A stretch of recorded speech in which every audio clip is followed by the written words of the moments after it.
Hello guys, இந்த பதிவில் நீங்கள் என்ன பார்க்க போகிறீங்கன்னா என் பர்த்டே. ஏன்டா கேட்குற இந்த கூட்டை அப்படின்றீங்களா? அது ரொம்ப ஃபீலிங்கான ஒரு பர்த்டேங்க. அந்த பர்த்டேயை பற்றி தான் பேச போகிறோம். இப்போ நம்ம எங்கே போயிட்டுருக்கோம்னா வேலூர்லேருந்து சென்னை. ஓகே, வேலூர்லேருந்து ஆரணி போய் ஆரணிலேருந்து சென்னை போடுவோம். 4 மணிக்கு தான் ட்ரிப். ஓகே, 4 மணிக்கு போயிட்டு நம்ம மகாராணியில் போயிட்டு ஒரு பாதாம் ஜூஸ் குடிப்போம். சூப்பராக இருக்குங்க மகாராணி. மகாராணியில் போயிட்டு ஒரு பாதாம் ஜூஸ். மகாராணி தருதுங்களா? அது வந்து பாருங்க, இதான் மகாராணி ஐஸ்கிரீமு. பெரிய டெவலப்மெண்ட் ஆகிடுச்சுங்க. இங்கே போயிட்டு ஒரு பாதாம் ஜூஸ் வாங்கி குடிப்போம். நம்ம இப்போ மேங்கோ ஜூஸ் காமிச்சோம் பார்த்தீங்களா, 35 ரூபா தாங்க. நான் பிறக்கிறதுக்கு முன்னாடிலேருந்து இருக்குது போல இருக்குங்க. நல்லா டேஸ்ட்டாக தான் இருக்குது. 30 ரூபாய் தெரிஞ்சு இப்போ 35 ரூபா ஆகிட்டாங்க. எல்லாமே இருக்குது, சூப்பராக இருக்குது குவாலிட்டி. மகாராணி ஐஸ்கிரீமு யாருன்னா வந்தீங்கன்னா ட்ரை பண்ணி பாருங்கள். அடுக்கம்பாறை போகிற வழியில் இருக்குது. அந்த பக்கம் பார்த்திங்கன்னா நம்ம வேலூரில் ராஜா தேட்டர்ஸ் நெக்ஸ்ட்டு ஸ்டாப், அதான் ஊரிஸ் காலேஜ் ரோட்டில் இருக்குது. பிராண்டட் தான், ஓகேங்களா, நல்லாயிருக்கும். எல்லா ஜூஸும் பாதாம் இருக்குது, ரோஸ் மில்க் இருக்குது, மேங்கோ இருக்குது, குல்பி இருக்குது, வெனிலா, ஸ்ட்ராபெரி, அப்புறம் அந்த கேக் மாதிரி, கோக்கு, பானை மாதிரி, அப்புறம் கோன் ஐஸு, குச்சி ஐஸு, எல்லா ஐஸுமே இருக்குங்க. அவங்க அந்த எப்படி சொல்கிறது, ரிசப்ஷனுக்கும் டெலிவரி பண்ணுறாங்க. உண்மையாக வேறு லெவலில் டேஸ்ட்டாக இருந்துச்சு. இப்போது நம்ம ட்ரிப்பை ஸ்டார்ட் பண்ணுவோம். இப்போ நம்ம ட்ரிப்பு ஸ்டார்ட் பண்ணிட்டோம். சீட் பெல்ட்டு போட்டாச்சு. ஓகே, அப்படியே பேக்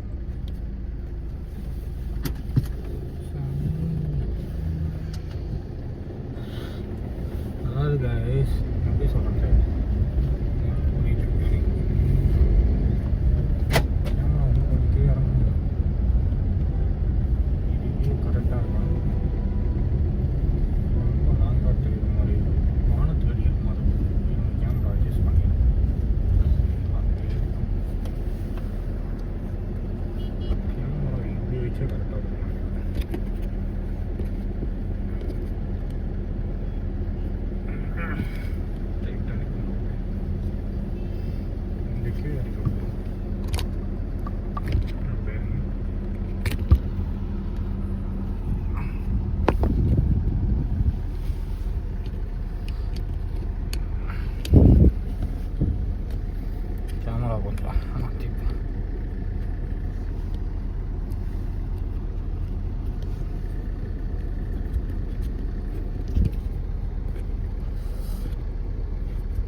ஓகேங்க. சூப்பராக செட் ஆகிடுச்சிங்க கேமரா. ஆனால் என்ன டகன்னு ஆடுது. அதாவது என்ன ஆச்சுன்னா, என் பர்த்டேக்கு முன்னாடி நாள், ஓகேங்களா, என் பர்த்டேக்கு முன்னாடி நாள்னா ஆச்சுன்னு வச்சுங்க, எப்படி சொல்கிறது, கேமரா தான் கொஞ்சம் ஷேக் ஆகுது. ஓகே தான், மொபைல் ஷேக் ஆகுதுன்னு நினைக்கிறேன். அதனால தான் டங் ஆடுது. பர்ஃபெக்டாக இருக்கா? ஓகே, சூப்பராகிடுச்சு. அதாவது என்ன ஆச்சுங்கன்னா, என் பிறந்த நாளுக்கு முன்னாடி நாள், ஓகேங்களா, முன்னாடி நாள்லாம் எப்படி சொல்கிறது, எங்கள் அப்பா வீடு கட்டிகிட்டு இருக்காருங்க கைஸ். காசு என்கிட்ட தான் காசு இல்லை. போன வருஷம் அம்மாவுக்கு வந்து பார்த்தோன்னா ஹாஸ்பிட்டல் செலவாயிடுச்சு. அதனால் நான் என்ன பண்ணிட்டேன், என்கிட்ட காசு இல்லை அப்படின்னு நான் ஒன்றும் சொல்லிட்டேன். நான் என்ன பண்ணேன், எல்லாத்தையும் எங்கள் பெரியம்மா தான் எல்லாம் ஓகேங்களா. அவங்ககிட்ட தான் போய் எல்லாத்தையும் கேட்போம். அவங்ககிட்ட போய் கேட்கலாம், இந்த மாதிரி லோன் போட்டு மேலே ஒரு எப்படி சொல்கிறது, ஒரு ரூம் கட்டி வாடகை விட்டுடலாம். கீழே இப்போ வந்து ஒரு ஆள் ஒரு படிக்கட்டு தான் கட்டுறாரு அப்பா, சீட்டு போட்ட காசு கொஞ்சம் தாத்தா காசுலாம் வந்துச்சுன்னு நினைக்கிறேன். அந்த காசுலாம் இது பண்ணுறாங்க ஓகேங்களா. அதனால் நான் என்ன பண்ணிட்டேன், சரி லோன் போட்டு கட்டலான்னு அவங்க வீட்டில் போய் கேட்குறேன். அன்றைக்கி தான் என் தங்கச்சி ஊர்லேருந்து வந்துச்சு. கேட்கலான்னு போயிட்ட பிறகு என்ன ஆயிடுச்சுன்னா சண்டை, ஒரே சண்டை. நீ பொறுப்பாகவே இல்லை, சம்பாதித்தெல்லாம் வீட்டுக்கு கொடுக்க மாட்டேன், உதாரித்தனமோ செலவு பண்ணி சொல்லிக்கிறேன், ஃபோன் வாங்குறது வண்டி விற்கிறது அப்படி இப்படின்னு வந்த கதை போன கதை எல்லாத்தையும் எடுக்க ஆரம்பிச்சிட்டாங்கன்னு வச்சுக்கோங்களேன். எனக்கு என்ன பண்ணுறதுனே தெரியாது போயிடுச்சு. ஒரே சண்டை. நான்லாம் முன்னேறக்கூடாதா, எனக்கு குத்தி குத்தி குத்தி குத்தி கீழே இறக்கி விட்றீங்களா அப்படின்னு நானும் பேச ஆரம்பிச்சிட்டேன். இதனால கொஞ்சம் பெரிய சண்டையாகி நடா போகிறா ஒரு நாள் அழுதுட்டு வாழ்றதா சாவதான்னு தெரியாது. கையில் ஒரு ரூபாய் இல்லைங்க. இன்னும் தான் எங்கள் அப்பா காசு கொடுத்து வீட்டு கட்டி மேலே கட்டிட்டு வாடகை கொடுத்துடலாம், அப்புறமா கல்யாணம் பண்ண அப்புறம் பார்த்துக்கலாம் அப்படின்னு சொல்லிடலாம் பார்த்தோம். ஆனால் கையில் ஒரு ரூபாய் இல்லை. அதான் என்ன பண்ணுறதுன்னு தெரில. சரி பேங்க்கில் லோன் போய் கேட்கலான்னு பார்த்தா அவங்க அதுக்கு முன்னாடி அதாவது நான் ஃபோன் ஹீட் ஆகிடுச்சுங்க. டெம்பரேச்சர் ஆகி ஹீட் ஆகிடுச்சு ஓகேங்களா.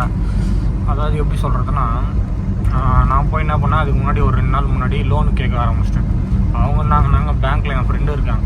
அவர் கேட்டால் இல்லைப்பா 3 லட்சம் 4 லட்சம்லாம் பண்ண மாட்டாங்க, மினிமம் 10 லட்சத்துலேருந்து 5 லட்சம் 30 லட்சம் 40 லட்சம் அப்படி தான் கொடுப்பாங்க பேங்க் லோனு.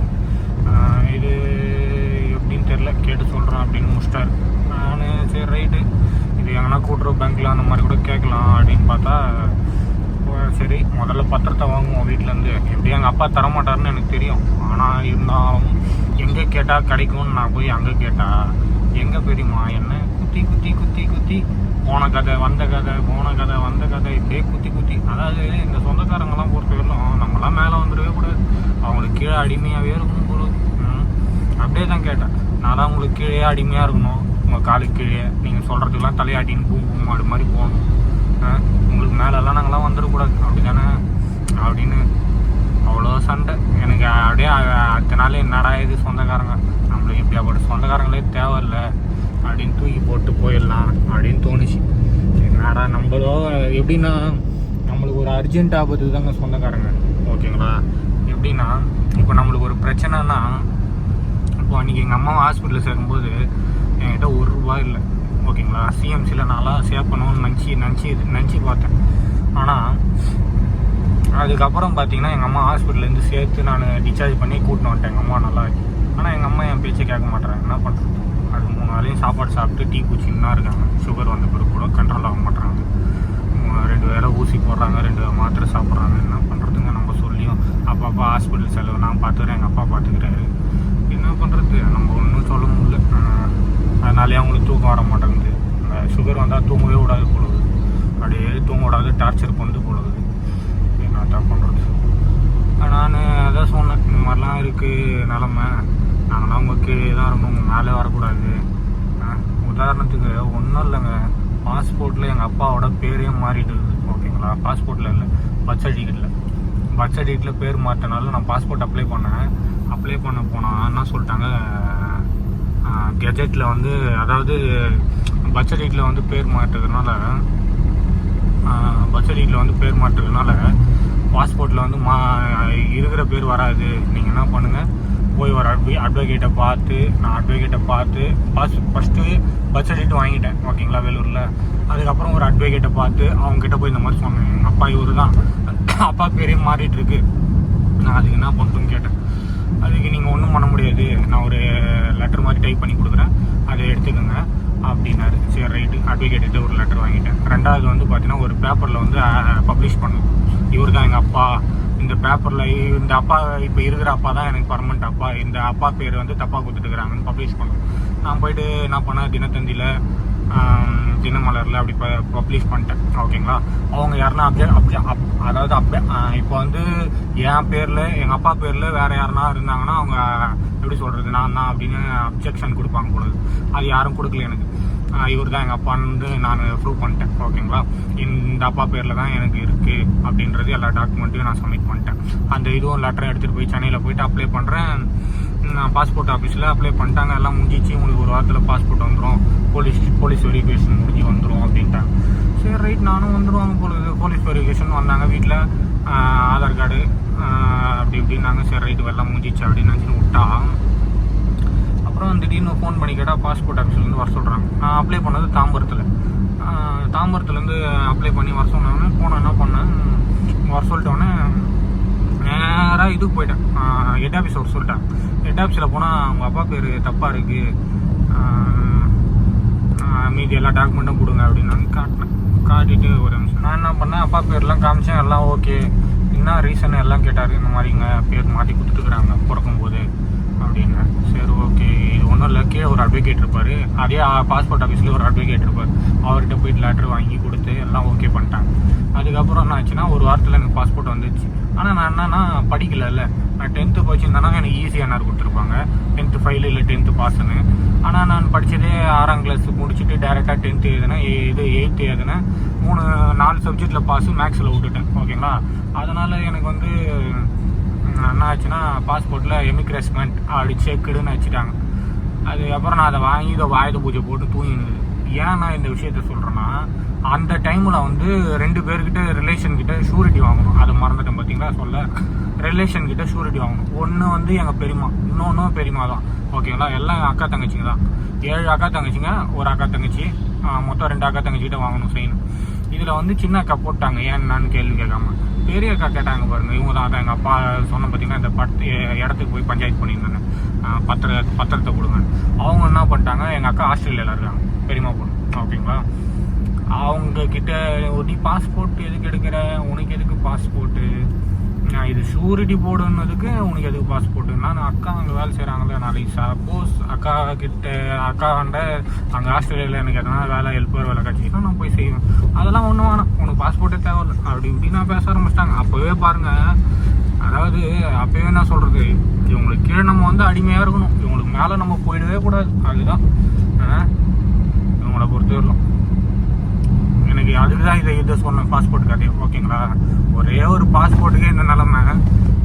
இப்போ பத்திரம் கேட்டதுக்கு அதெல்லாம் ஒன்றும் வேணாம், எங்கள் அப்பா சொல்லிட்டேன், என் பெரியமா கொடுன்னாங்க. அதுக்கப்புறம் ஆனால் எந்த தெரித்துல நான் உன்னை நம்புறது, வீடும் போயிடுச்சுன்னா என்ன பண்ணுறோம், இருக்குது அரை ஃப்ளாட்டு, உன் தங்கச்சிக்கும் உனக்கும் தான் அது அப்படின்னு சொல்லிட்டாங்க.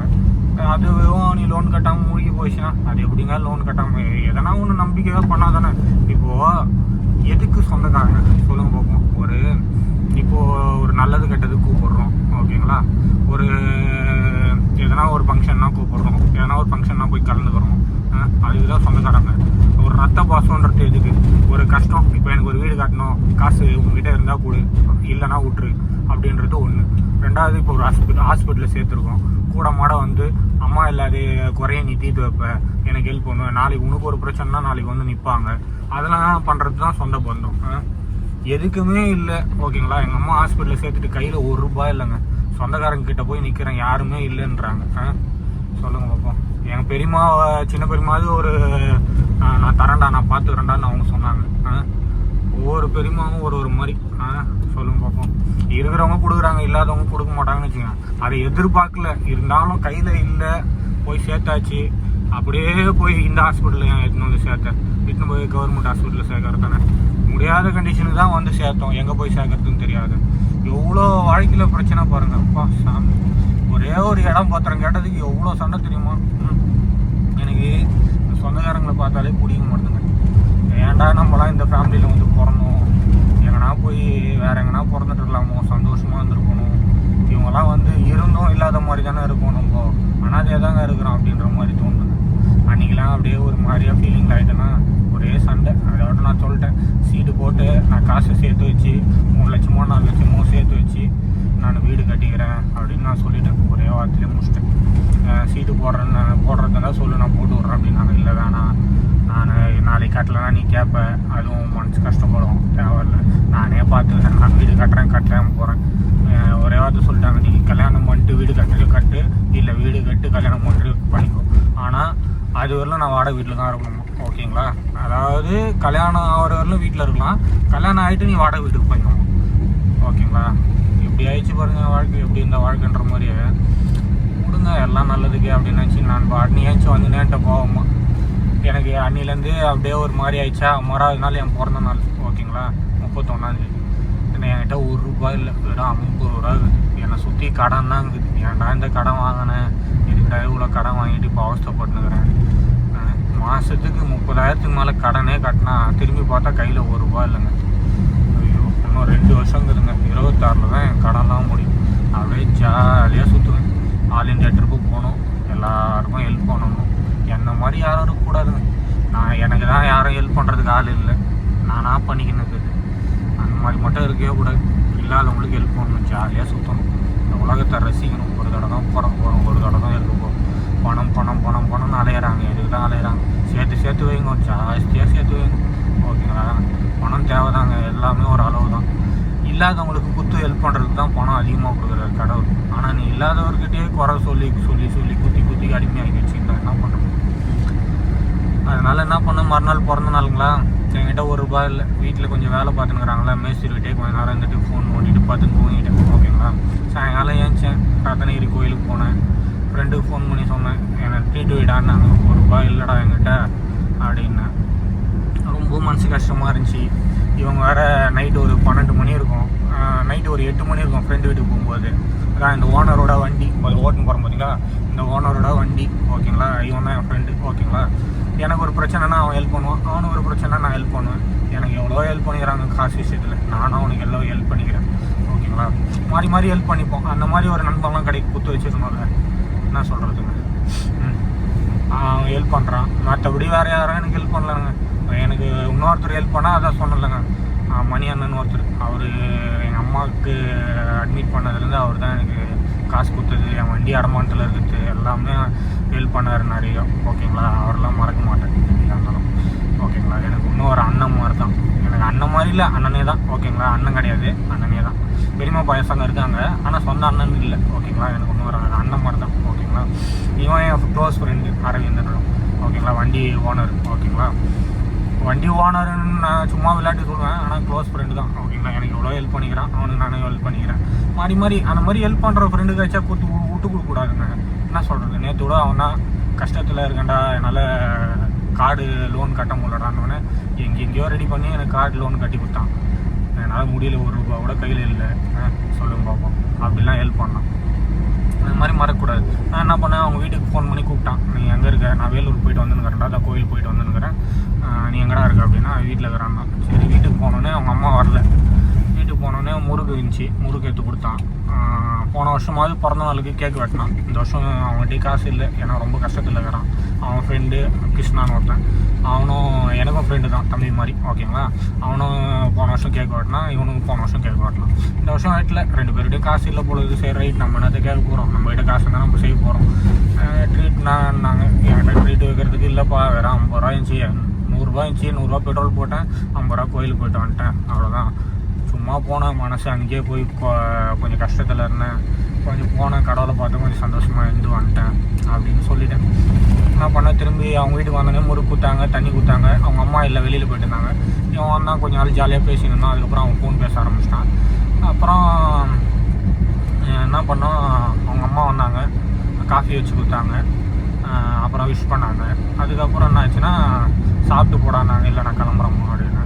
அதுக்கப்புறம் என்னன்னா, மறுபடியும் கோயிலுக்கு போயிட்டு வந்து கருவாட்டு குழம்பு சாப்பிடக்கூடாது. அவங்க அம்மா கருவாட்டு குழம்பு செஞ்சு, எனக்கு எப்படி சொல்கிறது, சரி அதெல்லாம் பார்க்க மாட்டேன். நான் யார் வீட்டுக்கு போகணும் அதெல்லாம் பார்க்குறதே கிடையாது. நம்ம வீடு மாதிரி தானே, சரி ரைட்டு, நம்ம வீட்டில் செய்ய மாட்டாங்க அதெல்லாம், நான் வெஜிடேரியன் தான், ஒன்லி வெஜிடேரியன் தான். நான் என்ன பண்ணேன், சாதம், ரசம், கருவாட்டு குழம்பு, ஓகேங்களா? கருவாட்டு அந்த தொக்கு, ஓகேங்களா? பொரியல் செஞ்ச மாதிரி, அது எல்லாத்தையும் சாப்பிட்டு, முறுக்கு கொடுத்தாங்க, முறுக்கு சாப்பிட்டு, திரும்ப மறுபடியும் ரைஸ் போட்டாங்க, மறுபடியும் சாப்பிட்டு, அதுக்கப்புறம் வீட்டுக்கு கிளம்பலான்னு ஃபோன் அவங்ககிட்ட சொல்லிட்டு கிளம்பலான்னு போகிறேன். அதுக்கப்புறம் என்ன சொன்னால், நம்ம வேலூர் போகலாம் வாடா அப்படின்னு நான் இட்டுன்னு போயிட்டேன். நான் தான் கூப்பிட்டு போனேன். அங்கே போனால் ஃப்ரெண்ட்ஸுங்கெல்லாம் சரக்கு வாங்கி வச்சுக்கிறாங்க. அவங்க ஃப்ரெண்ட்ஸுங்கெல்லாம் எனக்கும் ஃப்ரெண்டுங்க தான், எல்லாம் அண்ணனுங்க தான், அண்ணன் தம்பிங்க தான். ஓகேங்களா. எனக்கு சரக்கு அடிக்கிற பழக்கம் இருக்குதான்னா இல்லைங்க. ஃபஸ்ட் டைம் ஒரே ஒரு தடவை ஆச்சேன். எப்போனா ஒரு கரெக்டாக சொல்லணும்னா ஒரு 8 வருஷத்துக்கு முன்னாடி. ஓகேங்களா. அப்போது என்னன்னா எப்படி சொல்கிறது, கொஞ்சம் கீழே வந்து உடம்புல கொஞ்சம் அடிபட்டுச்சு. ஓகேங்களா. நடந்து போயிட்டு இருக்கும்போது கீழே வந்து கொஞ்சம் அடிபட்டுச்சு.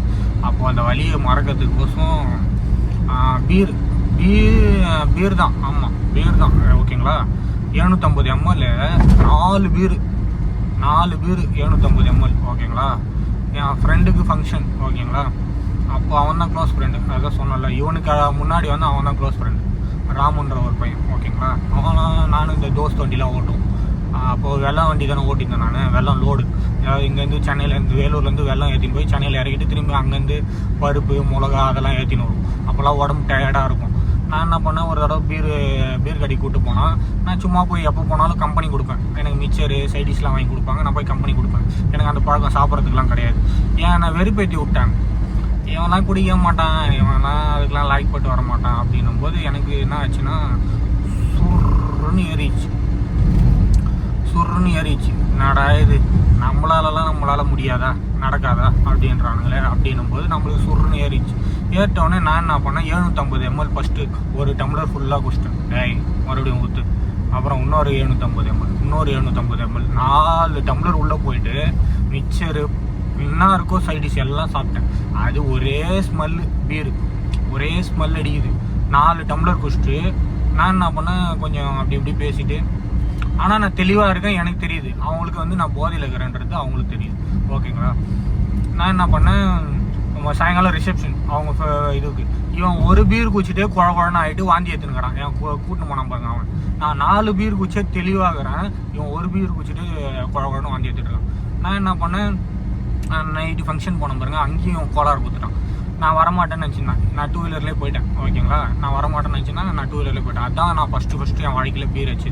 ஓகேங்களா. அதுக்கப்புறம் நேற்று என் பிறந்த நாளுக்கு இவங்க என்ன பண்ணாங்க, என் ஃப்ரெண்ட்ஸுங்க, அதான் சொன்னல அரவிந்த், அவங்க கிருஷ்ணா வரல, அவங்க டியூட்டி போயிருந்தான், படத்துக்கு போயிருந்தான். ஓகேங்களா. அந்த தனுஷ் படம் ரிலீஸ் ஆகிடுது, அது போயிருந்தான். ஓகேங்களா. நான் என்ன பண்ணேன், இவன் அரவிந்த், அப்புறம் இன்னொருத்தர் ஜானு, அப்புறம் திவாகர், அப்புறம் மணி ஒரு டிரைவர். ஓகேங்களா. நான் என்ன பண்ணேன், சும்மா கம்பெனி கொடுக்குறது தான், இவனை இறக்கி விடலான்னு எல்லாம் சாப்பிட்டாங்கன்னு வச்சுங்களேன். அரவிந்த் சாப்பிட மாட்டான். ஓகேங்களா. ஜானு, மணி, திவாகர் சாப்பிட்டான்னு தெரில. ஓகேங்களா. ஜானு. ஓகேவா. இவங்களாம் சாப்பிட்ட பிறகு நான் என்ன பண்ணேன், என்னை வெறுப்பேற்றி விட்டாங்க. இந்த மாதிரி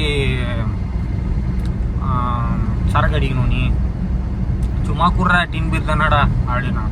நான்லாம் குடிக்க மாட்டேங்க அப்படின்னா என்னை மறுபடியும் வெறுப்பேற்றினான். இது வந்து செகண்ட் டைம். ஓகேங்களா. மறுபடியும் வெறுப்பேற்றினான். நான் சாப்பிட மாட்டேங்க. அதுக்கப்புறம் இதெல்லாம் சாப்பிட்லன்னா என் வேஸ்ட்டா, நீ எல்லாம் என்னத்திடா வாழ்கிற அப்படி இப்படி பேச ஆரம்பிச்சுட்டாங்க. நான் என்ன பண்ண, டப்புக்குன்னு எடுத்து குச்சிட்டேன். எவ்வளோ 1/2 டின்னு குச்சிட்டேன், மீதி 1/4 டின்னு குச்சிட்டு கோளாறு குத்தேன் பாருங்க. எல்லாரையும் ஓட கோளாறு குத்து விட்டேன். ஒரு பாக்கெட் சிப்ஸு மிச்சர் சாப்பிட்டுட்டு அதுக்கப்புறம் அப்படியே செவுத்தில் சேர் போட்டு உக்கார மாதிரி காலை போட்டு உக்காந்துன்னு இவங்க மொட்டையாயிட்டான்டா, இவங்ககிட்ட பேசாதடா, ஓவராக பேசுவான்டா அப்படின்ட்டான். இவங்க ஓவராக மொட்டையாயிட்டுக்கிறான்டா, பேசாதடா அப்படி இப்படின்னு. நான் ஓவராக எல்லாரையும் கலாச்சினுக்கிறேன்னு அவங்களுக்கு தெரில. நான் என்ன பண்ணுறேன், மறுபடியும் ஒரு 1/4 டம்ளர், அதாவது மறுபடியும் அந்த அரை வச்சு பார்த்தீங்களா, அந்த அரையும் வாங்கி பிடிங்கி குச்சிட்டு குருமாவை கச்சிட்டு அப்படியே குச்சின்னு. இவங்களுக்கு வெறுப்பாயிடுச்சு போல இருக்குது. இவன் ஃபுல் டக்கர் ஆகிட்டான்டா, இவனை வீட்டில் எடுத்து போய் எப்படியா விட்டுறா, ஓவராக பண்ணுறான்டா இவன், ஓவராக கலாச்சம் பாருங்க, ஓவராக பண்ணுறான்டா இவன் அப்படின்னு நினச்சிக்கிறாங்க. நான் என்ன பண்ணேன், மறுபடியும் தக்காளி ஜூஸ், அதான் அந்த ப்ரெட்டுக்கு வந்து டொமேட்டோ இது போட்டுவாங்களே, ஸ்வீட்டாக இருக்குங்களே, அந்த ஜாம், பன் பட்டர் ஜாம், அதை வந்து பிச்சு சாப்பிட்டுக்கிறேன். இதுனா ஊறுகாவா அப்படின்னு கேட்டேன். அதுக்குள்ளே அவங்க ஒரு மாதிரி ஆகிட்டாங்க, நினச்சிக்கிறாங்க. அதுக்கப்புறம் எப்படி சொல்கிறது, வீட்டுக்கு போய் என்னை சேர்க்கறதுக்குள்ளே அவங்க பட்ட பாடுக்குது. ஆனால் இதில் 3 விதம் இருக்குது. ஒன்று பார்த்தீங்கன்னா, சரக்கு அடிக்கிறவங்கள எப்படி சொல்கிறது, சுத்தமாக மறந்துடுவாங்க. சரக்கு அடிச்சுட்டு நைட்டு என்னென்ன பண்ணேன், இல்லை காலையில் என்னென்ன பண்ணேன், ஃபோனை உடைக்கிறது, வண்டி உதைக்கிறது, சண்டை போடுறது ரோட்டில், ஒரு விதங்களா. 2வது விதம் பார்த்தீங்கன்னா, எல்லாமே பண்ணிவிட்டு நானாக பண்ணேன் அப்படின்ற மாதிரி தெரியாத மாதிரியே இருக்குது. அதில் 2வது விதம் நான் எல்லாத்தையுமே எனக்கு ஞாபகம் இருக்குது. மறுநாள் காலைல ஃபோன் பண்ணி கேட்டாங்க நடா நடந்துச்சு அப்படின்னு நான் கேட்டேன்னா நான் என்ன சொன்னேன், எல்லாமே எனக்கு ஞாபகம் இருக்குதுடா, என்கிட்ட எதுவும் மறக்கலடா. ஆனால் நான் 2வது விதம்டா. 3வது விதம்னா இந்த ஒய்ஃபை போட்டு அடிக்கிறது, குழந்தைய போட்டு அடிக்கிறது, எதனா ஒன்று அந்த போதையில் தெரியாத பண்ணுறது. ஓகேங்களா, இது 3வது விதம். நான் 2வது விதம் எல்லாமே எவ்வளோ குச்சாலும் தெளிவாக இருப்பேன், அதெல்லாம் எல்லாம் ஞாபகம் வருது. ஆனால் இதில் ஒரு பிரச்சனை, குடிக்கவே கூடாது. குச்சா தப்பு, அது வந்து தப்பான விஷயம். ஏன்னா நம்ம உடம்பெல்லாம் ஸ்டெடியாக தான் இருக்குது, இந்த மண்டைக்குள்ளே மூளைன்னு சொல்லுவாங்க பார்த்தீங்களா, நம்ம தலைக்குள்ளே மூளைன்னு, அந்த மூளை வந்து செயல் எழுந்துருதுங்க. சரக்கு உள்ளே போனோடனே செயல் இருந்தவொடனே என்ன பண்ணுறோம் ஏது பண்ணுறோன்றது தெரிய மாட்டேங்குது. கண்டுபிடிச்சிட்டேன், அந்த மூளை வந்து மந்தமாக இருக்குது. ஓகேங்களா, நம்மளை வந்து எந்த வேலையும் சுறுசுறுப்பாக செய்யக்கூடாது, ரொம்ப மந்தமாக இருக்குது. அது நல்லா புரிஞ்சுக்கினேன். ஓகேங்களா, அதனால் நான் புரிஞ்சுக்கினேன். ஓகே, இதான் நம்ம இது. நான் எவ்வளோ தெளிவாக தெரியுங்களா பேசினேன். அன்றைக்கி நைட் நடந்ததெல்லாம் அவ்வளோ சம்பவம். மறுநாள் காலைல ஃபோன் பண்ணி அவ்வளோ தெளிவாக பேசுகிறேன். இந்த மாதிரி தான்டா அப்படின்னு தெளிவாக பேசினுக்கிறேன். ஓகேங்களா, நான் தெளிவாக தானே இருக்கிறேன், நீங்கள் தாண்டா போதையில் எப்படிலாம் பண்ணீங்க அப்படின்னு அவங்கள போட்டு கலாச்சினுக்கிறேன் எல்லாரையும். ஓகே, அதுக்கப்புறம் நான் வீட்டுக்கு போயிட்டேங்க. ஏன் குச்சேன்னா எனக்கு ரொம்ப மனசு வருதுங்க. இந்த மாதிரி பெரியம்மா இப்படி பண்ணிட்டாங்க, அப்பா எப்படி பேசுகிறாரு, எவ்வளோ செஞ்சாலும் நல்ல பேர் கிடையாது, என்னடா வாழ்க்கை இது, இருக்கிறதோடு சேர்த்தே போயிடலாமான்னு சூசைடே அட்டன் பண்ணிடலாமான்னு தோணுச்சு. என்ன பண்ணுறதுங்க, நம்ம வாழ்க்கையில் இப்படிலாம் நடக்கணும்னு இருக்குது. நம்மளுக்கு எப்படி சொல்கிறதுனா, இங்கே வந்து தூக்கி விடுறதுக்கு ஆள் இல்லைங்க. சும்மா குத்தி குத்தி குத்தி குறை சொல்கிறதுக்கு ஆள் இருக்குது, தூக்கி விடுறதுக்கு ஆளே கிடையாது. இப்போ இதை பண்ணுறா நீ மேலே வந்துடுவடா, அதை பண்ணுறா அப்படின்னு நம்மளை தூக்கி விட்டாங்கன்னா எங்கேயோ போயிடும். ஆனால் அதை யாருமே சொல்ல மாட்டாங்க. நம்ம நல்லா இருந்தால் போதும், அவ்வளோதான். எவன் கேடு கட்டு போனான்னு அதில் ஒரு லிஸ்ட்டில் என் கேங்கில் ஒன்று இருக்குது. ஐயோ ஏன் கேட்குறீங்க, முன்னா நேற்று தலைவர் கப்புள் சீட் ஆர்டர் பண்ணார். சொன்னல சரவணான்னு தலைவர் என்ன பண்ணேன், நான் சென்னையிலேருந்து டியூட்டி முடிச்சுட்டு வந்துனுக்கிறேன், இவர் பாண்டிச்சேரியிலேருந்து வந்துனுக்கிறார். Ticket book பண்ணோன்ட்டாரு. சரி ரைட்டு, கப்புள் சீட் ஆர்டர் பண்ணுறாரு. ஏன்னா லேடிஸ் தான் கப்புள் சீட்டில் போவாங்க, ஜென்ஸ் யாருன்னா கப்புள் சீட்டில் போவாங்களா. 3 சீட்டு எனக்கு, அவருக்கு, இன்னொருத்தர் ஜானுன்னு ஒருத்தர், 3 பேருக்கு கப்புள் சீட் புக் பண்ணுறேன்னு புக் பண்ணிட்டார். நைட் நான் போயிட்டு குளிச்சுட்டு, எப்போ வந்ததே சாயங்காலம் 4 மணிக்கு, செம்ம டயர்டு தூக்கம். ஓகேங்களா, நான் போய் குளிச்சுட்டு துணி துவச்சி போட்டு வண்டி கழுவிட்டு வந்துடுறேன்னா ஒரு 9 மணிக்கு எனக்கு ஃபோன் பண்ணால் நான் சொல்லிட்டு போய் பார்த்துட்டா, தலைவர் நைட்டு 1 மணி ஆனவே எனக்கு ஃபோன் பண்ணல. தலைவர் படத்து பார்த்துட்டு மறுநாள் ஃபோன் பண்ணி கேட்குறேன், என்னப்பா எனக்கு ஃபோனே பண்ணல, ஆள் அட்ரஸே காணும் உன்ன அப்படின்றான். இல்லை நீ போயிட்டு ஃபோன் பண்ணுற, நீ 9 மணிக்கு பண்ணியா? நான் கொஞ்சம் காசு கடனில் இருக்கிறனால காசு கொஞ்சம் வெளியில் தரேன்னாங்க, அது கேட்கலான்னு இருந்தேன். இவர் என்ன பண்ணார், எனக்கு ஒரு 5,000 10,000 கொடுறா, நான் ரொம்ப கஷ்டத்தில் இருக்கிறேன்டா அப்படின்னு. இவர் 30,000 சம்பாதிச்சு, எப்படி சொல்கிறது, 10,000 ரூபாய் தான் இவருக்கு கடங்குது. ஆனால் 20,000 ரூபாய் சம்பாரிச்சு வச்சுக்கலாம். ஒரு மாதம் 30,000 நீ சம்பாதிச்சினா கூட 20,000 ரூபாய் சேஃப்டி பண்ணி வைக்கலாம். ஆனால் இவர் இருக்கிற 10,000 ரூபாய்க்கு கடனுக்கு இவருக்கு நான் 10,000 5,000 கடன் வாங்கி கொடுக்கணும்.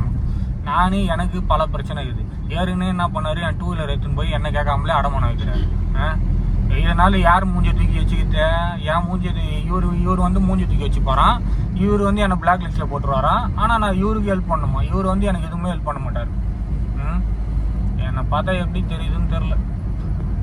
எல்லாருக்கும் நான் ஹெல்ப் பண்ணுறேன்னா, அதனால் இவருக்கு மட்டும் நான் ஹெல்ப் பண்ண மாட்டேன்னா, யாருக்குமே நான் ஹெல்ப் பண்ணல. எனக்கே யாருன்னா ஹெல்ப் பண்ணுவாங்களா, நான் ஏங்கி நிற்கிறேன். ஊறப்பட்ட பிரச்சனையில் மாட்டிக்கின்னு இன்னும் 2 வருஷம் இருக்குது, அதுக்கப்புறம் தான் நான் ஹெல்ப் பண்ண முடியும். நான் இவருக்கு 10,000 வாங்கி கொடுத்துட்டு, அதாவது அந்த காசு வாங்கினா வீட்டில் போய் அமைக்கின்னு பத்துக்கணுங்கிறாங்க அப்படின்னு சொல்கிறாரு. என்னத்தை பண்ணுறதுங்க, ஒரு 150 ரூபா கொடுத்து படத்துக்கு போகிறதுக்கு எனக்கு தெரியாதா?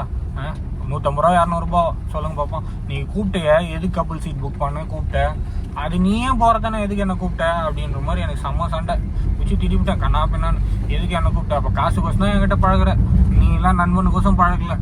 அவருக்கு ஒன்றுனா எப்படின்னா, இதெல்லாம் வந்து சுயநல பூச்ச மாதிரி கணக்கு தெரியுங்களா, சுயநலமாக யோசிக்கிறது. ஓகேங்களா, சுயநலமாக யோசிப்பாங்க எதுக்கு ஏற்றாலுமே. அதெல்லாம் ரொம்ப ரொம்ப ரொம்ப தப்புங்க. அவருக்கு நம்ம இது கூட நான் இந்த பதிவில் ஏன் சொல்கிறேன்னா, அவர் தப்பாக நினச்சிட்டு போகிறோம். ஓகேங்களா, அவர் இந்த வீடியோ போடுறது தப்பாக நினைப்பார் கண்டிப்பாக. ஆனால் அவர் ஏன் ஒன்றும் புரிஞ்சிக்காமலே இருக்கிறாருன்னு தெரில. இப்போது இந்த வண்டி ஓனரும் நானும் எவ்வளோ காசு விஷயத்தில் ஹெல்ப் பண்ணிக்கிறோம். நேற்று கூட அவ்வளோ சண்டை அவனுக்கு எனக்கு. ஆனாலும் இருந்தாலும் எனக்கு கார்டு கட்டுறதுக்கு காசு கொடுத்தான் எங்கெங்கேயோ ரெடி பண்ணி. அதுதாங்க எனக்கு என்னை பொறுத்தவரையிலும் ஒரு நண்பன் எதுக்கு, நம்மளுக்கு ஒரு அர்ஜென்ட் ஆபத்துக்கு உதவணும், நம்மளுக்கு ஒரு அர்ஜென்ட் ஆபத்துக்கு ஹெல்ப் பண்ணணும், நம்ம அவனுக்கு ஒரு அர்ஜென்ட் ஆபத்துக்கு எதனா ஒரு பிரச்சனை நம்ம போய் நிற்கணும். அதுதாங்க உண்மையான நண்பன் நான் நினைக்கிறேன். காசுக்கோசம் பழகிறது நண்பன் கிடையாதுங்க உண்மையாக. இப்போது உங்ககிட்ட காசு இருக்குதுன்னா நான் வந்து பழகிறேன், அப்புறம் காசு இல்லைனா விட்டு போயிடுற கணக்கு தானே அது. ஓகேங்களா? இப்போது என்கிட்ட இவர் 2 வீலர் எடுத்தார், புது 2 வீலர். இவர் ட்ரீட் வைக்கல, ஆனால் என்கிட்ட 500 இருந்துச்சு. வாப்பா நான் படத்துக்கு கூட்டின்னு வரேன், உனக்கு என்னவா நான் வாங்கி தரேன், பிரியாணி வாங்கி கொடுத்து, நான் சாப்பாடு வாங்கி கொடுத்து, நான் இட்டுன்னு போய் படத்தை காமிச்சிக்கிறேன். இப்போ எந்த நட்புங்களா? இல்லை இவர் வந்து படத்துக்கு கூட்டின்னு போகாமலே என்கிட்ட 10,000 காசு வாங்கிக்கின்னு அப்புறம் படத்துக்கு கூட்டின்னு போகிறது நட்புங்களா? நீங்களே சொல்லுங்கள். இதெல்லாம் ரொம்ப தப்பு தானே. இன்னமும் என்னை விட எவ்வளோ தெரியுங்களா, எனக்கு 30 வயசு ஆகி போச்சு. ஓகேங்களா? இந்த பிறந்த நாளோட 30 வயசு ஆச்சு. ஆனால் இவர் 36 வயசாகியும் இன்னும் மெச்சூரிட்டின்றதே ஒன்றும் வரலையான்னு தெரியல. ஓகேங்களா? நம்ம வந்து சின்ன பையன் வந்து அவருக்கு கற்றுக் விடணுமோ இல்லை அவர் வந்து எனக்கு கற்றுக் கொடுக்கணுமான்னு தெரிலங்க. என்ன சொல்கிறதுனே தெரில. ஆர்னியே வந்துட்டேங்க நான். புரிஞ்சிக்கவே முடியல, ஏன்னா இப்படி இருக்காருன்னே தெரில. இதில் வேற அவருக்கு பொண்ணு பாருன்னு சொல்லுங்கிறாரு. நம்ம வந்து நல்லா நம்மளுக்கு கூட பிறந்த அண்ணன் மாதிரி தான் நம்ம எல்லாரையும் நினைக்கிறோம். ஆனால் இவர் பண்ணுற கூட்டெல்லாம் கேட்டால் சிரிப்பாங்க. காசுக்கோசம் என்ன பண்ணுவார், காசு இல்லைன்னா ஒன்றும் பண்ண மாட்டார் பொழுது அப்படின்ற மாதிரி இருக்குது. சொல்லுங்க பார்ப்போம். நம்ம என்ன சொல்கிறதுனே புரியலங்க, அவ்வளோ கஷ்டமாக இருக்குங்க. 4 மணி தான் பிக்கப் இங்கேருந்து, அப்படியே ஓரமாக விட்டு 10 இருக்க வேண்டியதுதான். சென்னை போய் ட்ராப் பண்ணணும். 9 மணிக்கு ஒரு பிக்கப் இருக்குது, நாங்கள் 9-10 மணிக்கு. அவ்வளோதான். எப்படி இந்த ஊர் எப்படி மாறிடுச்சு பார்த்தீங்களா? வெறும் காடாக இருந்துச்சு ஆர்னி, இன்றைக்கி பார்த்தா சூப்பராக ஆகிடுதுங்க. ஆஹா, அந்த பக்கமே மரத்தாண்டியே போட்டுடலாமே, உள்ளே ஒரு மரம் கூட இருக்காது. எல்லா சைட்லையுமே வெயில் காயுது, மண்டையை பொழக்கிற மாதிரி. So sad. 4K வீடியோ எப்படி இருக்குங்க? சூப்பராக இருக்கா? ஐஃபோன் தாங்க, ஐஃபோனே தான். ஏன்னா ஐஃபோனை விட்டு எனக்கு வேறு எந்த ஃபோனும் வாங்கினாலும் பிடிக்க மாட்டேங்க. எனக்கு தெரிஞ்சு 40 ஃபோன் மாற்றிருப்பேன், ஆனால் எனக்கு ஐஃபோன் மாதிரி ஒரு ஃபோன் கிடைக்கலங்க. முன்னெல்லாம் OnePlus, சாம்சங் இதுதான் எனக்கு பிடிக்கும். ஆனால் இப்போ என்னன்னா ஐஃபோன் மாதிரி இந்த செக்யூரிட்டி ஃபீச்சரு அளவுக்கு வேறு எந்த ஃபோன்லேயும் பிடிக்கல.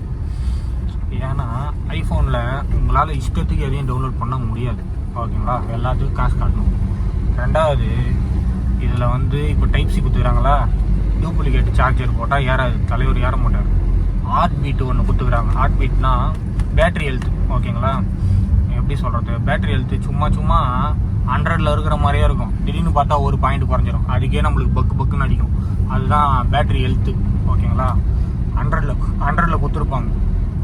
நான் ஏன் உள்ளே போயினுக்கிறேன், வெளியிலே போட்டு பார்த்துக்கலாமே. உள்ளே போயிட்டு டிராஃபிக் ஆகிடுச்சுன்னா, ஆமாம் நம்ம வெளியிலே எங்கன்னா எடுத்துடலாம். இப்படிக்கா லெஃப்ட்டு போய் அந்த எங்கன்னா மரத்துக்கு அடியில் நிழலில் போட்டு பார்த்துக்கலாம். எப்படி சொல்கிறதுங்க, 100. ஓகேங்களா? 100ல் இருக்குது. நான் பேட்ரி ஹெல்த்து 3 மாதத்துக்கு ஒரு பாயிண்ட் குறையும். ஆனால் நம்ம எக்காரந்த கொண்டு அடிக்கடிக்கு சார்ஜர் போட்டோன்னா டெய்லி ஒரு பாயிண்ட் குறைய ஆரம்பிச்சிடும். டெய்லி ஒரு பாயிண்ட் இல்லை, ஒரு மாதத்துக்கு ஒரு பாயிண்ட் குறைய ஆரம்பிச்சிடும். அப்புறம் பேட்ரி ஹெல்த்து ஸ்வைன்னு டைன் ஆகிடும். ஓகேங்களா? அதுதான் நம்மளுக்கு ஹார்ட் பீட்டு. இதில் கேமரா வாய்க்கு பழகுதுங்க. கேமரா குவாலிட்டி சூப்பராக இருக்குங்க. ஆனால் எனக்கு ஒரே ஒரு வருத்தங்க, எந்த ஐஃபோன் வாங்கினாலும் பேட்ரி 100% இருக்கிற மாதிரி இருக்குது, ஸ்வைன்னு ட்ரெயின் ஆகிடுது. அப்புறம் பார்த்தா சூப்பராக நிற்கிற மாதிரி இருக்குது. ஒவ்வொரு நாள் ஒரு மாதிரி நிற்குதுங்க பேட்ரி. ஆனால் ஒரு அப்டேட்டுக்கு ஒரு மாதிரி. ஆனால் என்னன்னா டக்குன்னு ஆப்பிள் அப்டேட் கொடுக்குறாங்க பாருங்க. ஆப்பிளே நீ எப்படி சொல்கிறது, ஆப்பிள் கம்பெனி பேர் என்ன, பேரே வர மாட்டேங்க. டொனால்ட் ட்ரம்ப்பா? இல்லையே. நாசாவை கண்டுபிடிக்கிறாரு, அந்த பேரா? இல்லையே. அவர் பேர் என்ன, எனால் ஸ்டீல்டா? அது வாயில் வர மாட்டேங்க, பேர் தப்பாக சொல்லிடுவோம். பேரே வர மாட்டேங்க. கேமரா சூப்பராக இருக்கும். சவுண்டு ஸ்பீக்கர் சூப்பராக இருக்கும். Stereo speaker. அதே மாதிரி தண்ணியில் போடலாம். IP68 69 கொடுத்துக்கிறாங்க. வேறு என்னன்னா இந்த ஃபோனில் எனக்கு பிடிக்காத விஷயம்னு பார்த்தீங்கன்னா, இப்போது ஹீட்டு வந்து ரொம்பலாம் ஆகலை, லைட்டாக தான் ஆகுது. ஓகேங்களா? அதிகமாக பிடிக்காதுன்னு பார்த்தீங்கன்னா, இதில் வந்து எனக்கு வாய்ஸ் கால் ரெக்கார்டிங் கொடுக்கல. ஓகேங்களா? கால் ரெக்கார்டிங் ஆப்ஷன் இருந்துச்சுன்னா சூப்பராக இருக்கும். கால் ரெக்கார்டிங் இப்போ எடுத்துகிட்டு வந்திருக்கேன்னு நாங்கள் வந்தால் ரொம்ப சந்தோஷம். அதே மாதிரி நம்ம இஷ்டத்துக்குலாம் ஸ்க்ரீன்ஷாட் எடுக்க முடியுமானா எடுக்க முடியாது. ஓகேங்களா? நம்ம இஷ்டத்துக்கு எதுவுமே பண்ண முடியாது இந்த ஃபோனில். எனக்கு இந்த ஃபோனில் இன்னொரு பிடிச்சதுன்னா, நான் 14 வச்சுருந்தேன். 14க்கு அப்புறம் இப்போ 15 வாங்கிக்கிறேன். 15 ப்ளஸும் முன்னாடி வச்சுருந்தேன், அதையும் விற்றுட்டேன். ஓகேங்களா. 14 ப்ரோ மேக்ஸும் வச்சுருந்தேன், அதையும் விற்றுட்டேன். ஓகேங்களா. S23 அல்ட்ரா வச்சுருந்தேன், அதையும் விற்றுட்டேன். எல்லாத்தையும் விற்றுட்டேன். ஓகேங்களா.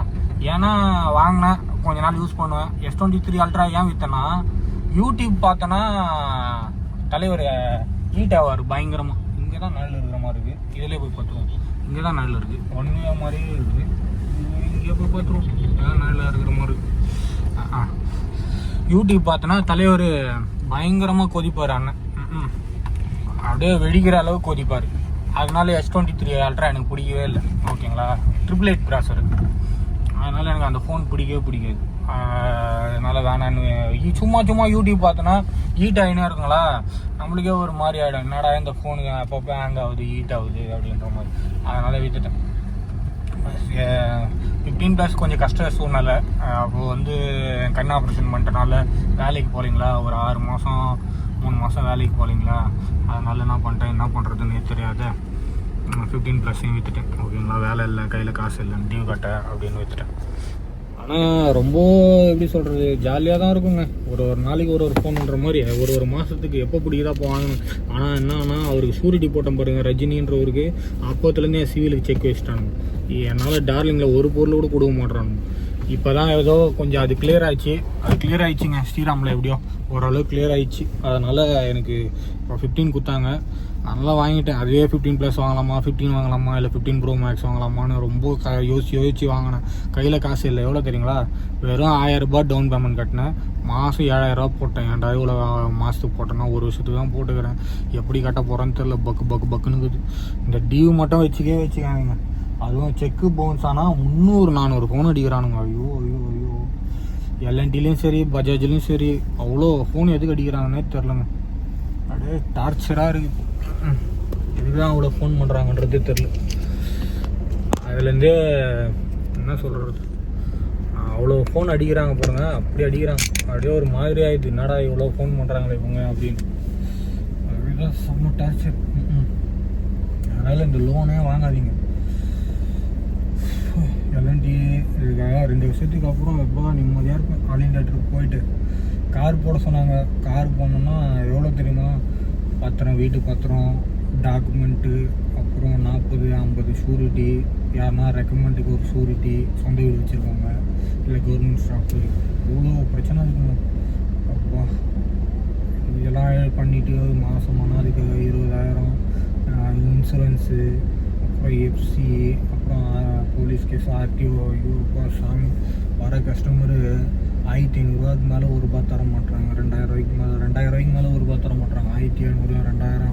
திரும்பி அதே மாதிரி அங்கே பிக்கப் எடுக்கணும். அங்கேருந்து பிக்கப் எடுத்து அப்போ தான் உங்களுக்கு நல்ல வாடகை வரும். இதிலெல்லாம் நீங்கள் டிரைவர் போட்டிங்கன்னா ஒரு ரூபா சம்பாதிக்க முடியாது. இதே 4 வருஷத்துக்கு முன்னாடி 4000 ஓட்டணும். ஆனால் இன்றைக்கி பார்த்தீங்கன்னா 1700, 1800, 1600, 1500, 800, 1000 கூட ஓட்டுறாங்க. மோட்டார் ஃபீல்டே வேஸ்ட்டுங்க. இன்றைக்கி இருக்க டிரைவருக்கு ஒரு சேஃப்டி இல்லை, இன்சூரன்ஸ் இல்லை. எதுக்கு எடுத்தாலும் வாய்க்கால் தகராறு மாதிரி சண்டை தான் ஆகுது. அதனால் டிரைவருக்கு ஒரு சேஃப்டியே இல்லாத உலகத்தில் வாங்கணும்.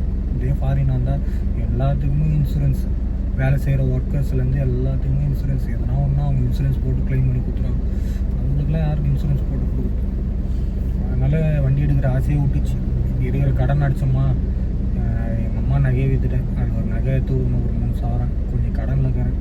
அப்படி இப்படியே ஒரு 2.5 வருஷம் ஆகிடும். 2.5 வருஷம் கஷ்டப்பட்டுட்டு என் அம்மாவுக்கு நகை எடுத்து கொடுத்துட்டு, வீடு கட்டுறதுக்கு ஒரு 3 லட்சம் 4 லட்சம் ரெடி பண்ணி கொடுத்துட்டு, இந்த 2.5 வருஷத்துக்குள்ளே எதனா ஒரு கடன் ஆச்சு, மொத்தமாக கடன் ஆச்சுட்டு வீடு நகை எடுத்து கொடுத்துட்டு எங்கள் அம்மாவுக்கு 3,000 நகை எடுத்து போய் வச்சு விற்றுட்டாங்க. தேவையில்ல, கையில் காசு இல்லை என்கிட்ட. ஓகேங்களா. R15 மூக்கணும். அப்படியே இருக்கிற பிரச்சனைலேருந்து கொஞ்சம் கொஞ்சமாக மீண்டு வந்தோம். அப்படியே வீடு கட்டுறதுக்கு ஒரு 3 லட்சம் கொடுத்தா தான் மேலே எனக்கு ஒரு ரூமு போட்டு கொடுப்பேன்ட்டாங்க. இல்லைன்னா நாளைக்கு கல்யாணம் பண்ணால் கூட வாடகை வீட்டிலேருந்து நீ வீடு கட்டின்னு கல்யாணம் பண்ணின்னு வரத்தையோ, இல்லை கல்யாணம் பண்ணாமல் நீ வீடு கட்டின்னு மேலே இருந்துட்டு கல்யாணம் பண்ணிக்கிறியோ இருப்போம் அப்படின்ட்டாங்க. அதனால் அந்த வீடு கூட நம்மளுக்கு சொந்தம் கிடையாது. என் தங்கச்சி தான் போகும்னு வச்சுங்க. 26 ஃப்ளாட்டு நீ வீடு கட்டி மேலே எடுத்துக்கோ, இல்லையா வர பங்கில் நீ உனக்கு பாதி தருவேன், அவ்வளோதான் அப்படின்ட்டாங்க. அதனால் நம்மளுக்கு அதெல்லாம் வேணாம். 3 லட்சம் ரெடி பண்ணி வீடு கட்டினா கட்டலைன்னா விட்டுரு அப்படின்ட்டாங்க. அது எதனா கட்டுற மாதிரி இருந்தால் ஒரு 3 லட்சம் கொடுங்க. வீட்டுக்கு அப்பா அது கடன் அடிச்சுட்டு பார்த்துக்கலான்னு விட்டேன். கடன் இருக்குதுல்ல, அதை அடிச்சுட்டு பார்த்துக்கலாம். இதுக்கப்புறம் வந்து பார்த்தோன்னா ஆல் இண்டியா ட்ரிப் நம்ம R15 எடுக்கிறோம். இந்த உலகத்தை ஃபுல்லாக சுற்றுறோம். எல்லா கண்ட்ரியும் போகணும்னு ஆசை. இன்டர்நேஷ்னல் கண்ட்ரி, லடாக்கு எல்லாமே போகணும். அப்புறம் இல்லாதவங்களுக்கு எல்லாருக்குமே காசு ஹெல்ப் பண்ணணும்னு ஆசைப்பட்றாங்க. எவ்வளோ நாளும் இவனெல்லாம் என் ஃப்ரெண்டெல்லாம் கை விடவே மாட்டேன். அவன் எனக்கு எவ்வளோ ஹெல்ப் பண்ணிக்கிறான், அவனெல்லாம் கை விட மாட்டேன். கண்டிப்பாக அவனையும் மேலே தூக்கி விடணும். என்ன நான் போயிட்டேன்னா வேலையை விட்டு இவனுக்கு யார் டிரைவர் கிடைப்பாங்கன்னு தெரியல. ரொம்ப கஷ்டமாக இருக்கும். பார்த்துக்கலாம் விடுங்க. 2 வருஷம் 2.5 வருஷம் தான் நான் பார்த்துக்கலாம். அது வரலாம் ஓட்டணும். அவனுக்கு எனக்கு சண்டை ஆனாலும் பரவாயில்லன்னு ஓட்டின்னு தான் இருக்கும்.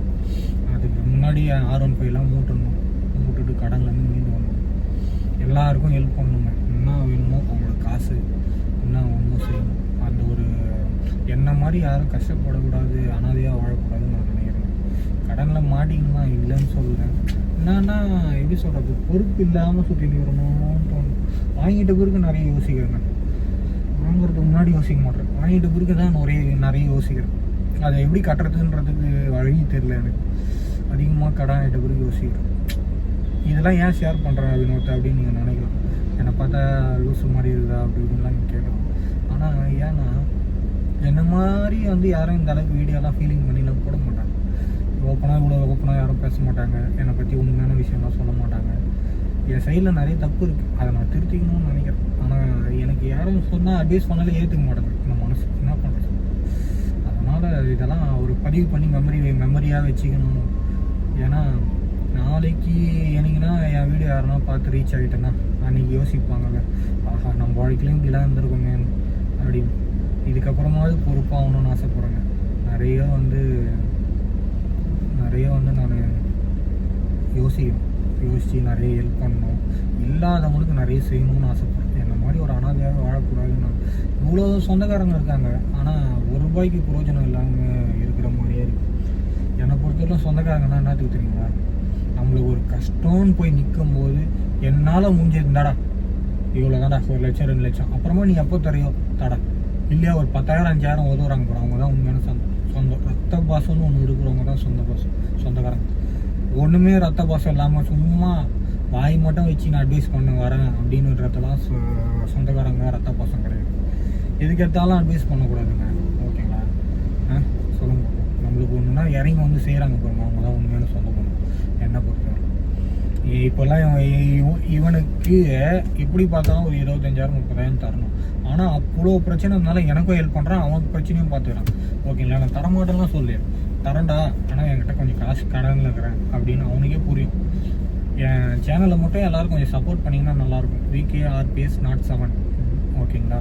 ஃபாலோ பண்ணுங்கள். யூடியூப்பை, இன்ஸ்டாவும் ஃபாலோ பண்ணுங்கள், ஃபேஸ்புக்கும் ஃபாலோ பண்ணுங்கள். நீங்கள் சப்போர்ட் மட்டும் பண்ணுங்கள். உங்களுக்கு எப்போ என்ன ஹெல்ப் பண்ணணுமோ என்னை கேளுங்க. ஆனால் இப்போ முடியாது. ஒரு 2 வருஷம் கம்பல்சரி, 2-2.5 வருஷம். ஓகேங்களா? அதுக்கப்புறம் நீங்கள் என்ன கேட்டாலும் நான் செய்கிறேன். ஓகேங்களா? நீங்கள் கேட்காத முன்னாடி நான் செய்வேன். ஓகேங்களா? ஆனால் நான் அந்தளவுக்கு ரீச் ஆனால் தான், சம்பாதிச்சா தான் கொடுக்க முடியும். என்கிட்ட கடன் இல்லைன்னா தாராளமாக இருந்தாங்க, நான் சம்பாதிக்கிறது இவ்வளோதாங்கன்னு கொடுத்துடலாம். என்கிட்ட கடன் இருக்குங்க, என்னால் முடியாதுங்க. ஓகேங்களா? யாரும் கோச்சிக்காதீங்க, தப்பாக நினச்சிக்காதீங்க. யார் மனுஷனாக கஷ்டப்படுத்துகிற மாதிரி பேசுங்க. ரொம்ப ரொம்ப சாரி, ரியலி சாரி. ஓகேங்களா? என்னடா இப்படி சொந்தக்காரங்க கழுவி ஊற்றுறேன்னு நினைக்காதீங்க. ஆனால் அவங்க தான் என்னை புரிஞ்சுக்க மாட்டாங்க, நான் அவங்கள புரிஞ்சுக்கிறேன். ஆனால் என்னென்னா இந்த வினோத்து நம்மளுக்கு உயிரே கொடுத்துருவான். ஆனால் என்ன தான் யாரும் நம்ப மாட்டுறாங்க. என் வாய் ஓப்பனாக பேசியே பழகிச்சுங்க. சரி, ஓகே, பாய். நெக்ஸ்ட் வீடியோ சந்திப்போம்.